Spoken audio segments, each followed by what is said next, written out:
Namaste, Hari Om. My name is Rajendra Pandey and welcome Janardhan ji to the interview today. And Janardhan ji has a distinction of being the first Hindu chaplain in the Australian Army. Quite a big distinction, Janardhan ji. So, welcome to the discussion. How are you feeling today? Namaste, Rajendra ji. It feels very good to be with you, and also the fact that this is a milestone for Australia where I've got this opportunity to join as the first Hindu chaplain for Australian Army. So it is a proud moment for all the Hindus and also for all Sanatanis. Thank you for having me here today. Thanks for everything that you do. So, when did you come to Australia and where are you working currently? Yes, so long time back, I have to rewind my memory. It goes to 2007, 8, when my children were very small. So that was when we came to Australia. Of course, we migrated to Australia from Dubai. I've been working for various multinational organizations. Why I'm specifying this is in the context of the chaplaincy role, because my background is I come from a finance background, and I've had the opportunity to work for multinational companies, starting with Pricewaterhouse and in India as well as overseas. And I was working for the Department of Family and Community Services, New South Wales, for 12 years after I came, and currently set up my own consultancy. And in addition to it, one of my prosperous retail client asked me to work as a CFO in their organization. So I'm dabbling in between both. Multiple hands, well, definitely, just like Krishna. So, how are you involved in the Hindu community in Australia? So we came to Australia twice or three times before we actually moved into Australia. And first two times when we came here, we went back for some reason why probably we never visited a temple. But the third time when we came to Australia, we got the opportunity as one of our friends whom we knew. He took us to a temple, and that is when we finally decided, look, we want to move in. So why I mentioned this particular instance is because the Hindu ethos, the Hindu culture, and the background from which I personally come from is very important to me, because coming from a spiritual family which has very strong cultural roots, and we follow traditions, Shastras. This was very important, where I wanted my children to be. Now, from there, I have been associated with Vishwa Hindu Parishad, and I started working there as a volunteer. I was part of the Bal Samskar Kendra, where we used to impart Vedas, Bhagavad Gita, and shlokas and stotrams to the children of the Hindu community as well as other communities. And I'm involved in pretty much all the annual activities. I'm part of the Maharudram group, which conducts the Maharudram in Minto Temple as well as the Helensburgh Temple. In fact, recently they did conduct a Bhagavad Gita competition where I got the good opportunity to become a judge. Children who were chanting Bhagavad Gita. So my association with VHP is strong.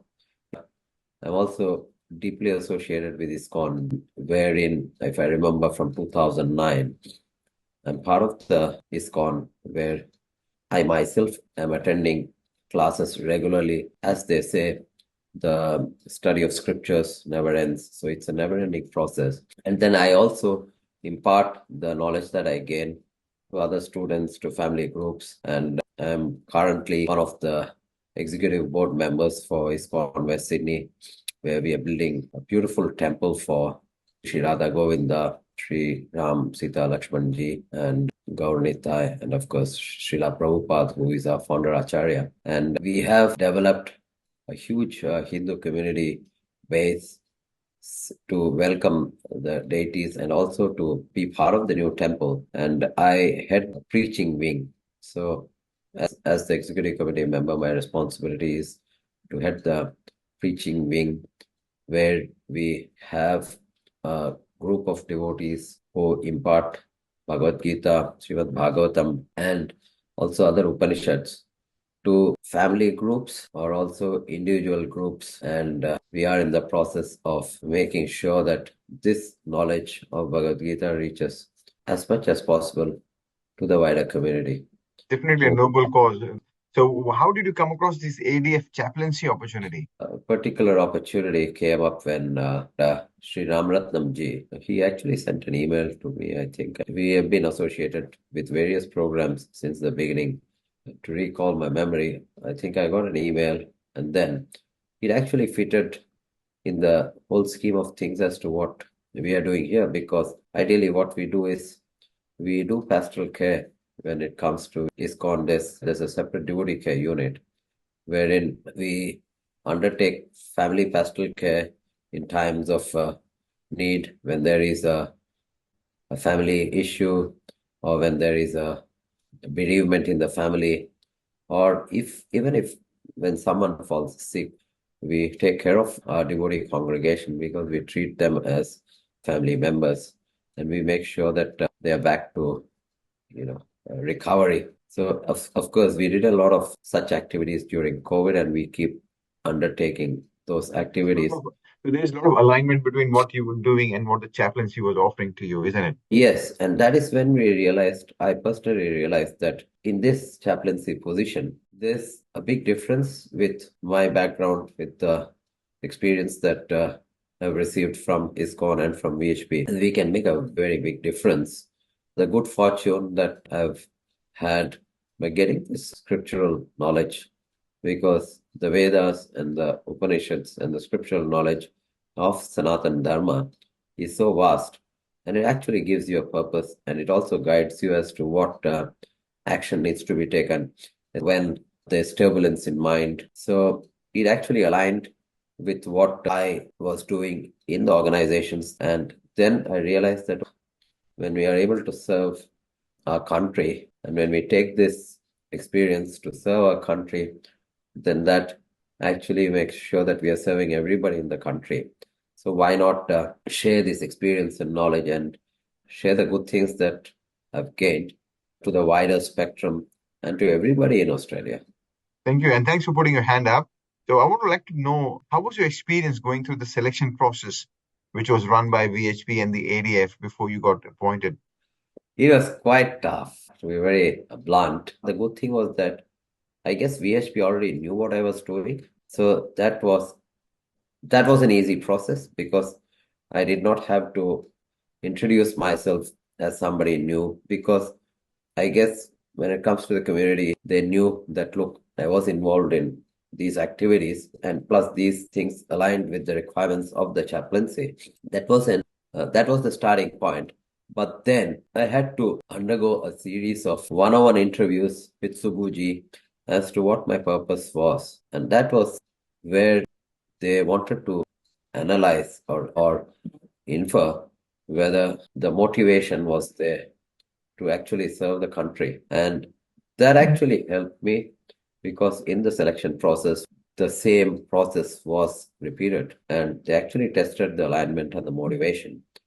In the beginning, it was a bit difficult because there's so much of paperwork, and there are so many rules which needs to be followed, plus a series of interviews. First, you have the psychometric test, and after which you have the defense interview, which is there for almost 1.5 hours, where they test the knowledge of the defense forces, what are the principles. There is another psychological test, and once you are through these, then you are selected for the officer selection board, and that is quite a tough process, because you are pitted against 7 or 8 other candidates, and there are projects that needs to be achieved. They test your managerial skills, they test your leadership qualities, they test your abilities to solve problems at a given situation, and they test your motivation to join the defense and the army. So it is quite a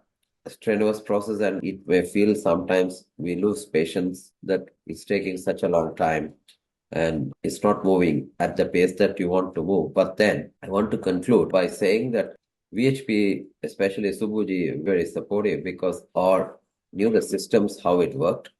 So he could give an insight as to what is the next step. So there was a constant feeding process, and the motivation and the bumping up in crude terms that was given by Subbuji really helped, because it is all about patience and it is all about the confidence. If you have the abilities, if you have the qualities, and if you have the perseverance, you can get through the interview process.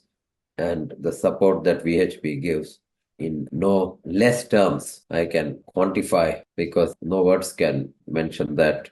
There is a massive support which VHP and Subbuji has given. Thank you, Janardhan ji. I think that is a really good note to end, and I must congratulate you again, once again, for holding the banner and the flag high for the Hindu community in the ADF and being the first captain in the Australian Army representing the Hindu faith. And being a serving member myself, I can tell you that we need more people like you to look after us and also speak on behalf of us and our interests. And there's a lot of work that needs to be done to educate our defense forces as well as our community. And I think we are in very good hands with people like yourself. So thank you, Janardhan ji, for speaking to me today. And good luck and good soldiering. Namaste, thank you. It was a pleasure, Rajendra ji. And you also been a great support afterwards when we formed the group of chaplains, and the guidance that you give out of your experience from being in the defense is very valued and really appreciated, especially to me who is starting as a new person in the defense. Really appreciate what you've done and what you're doing. Thank you so much.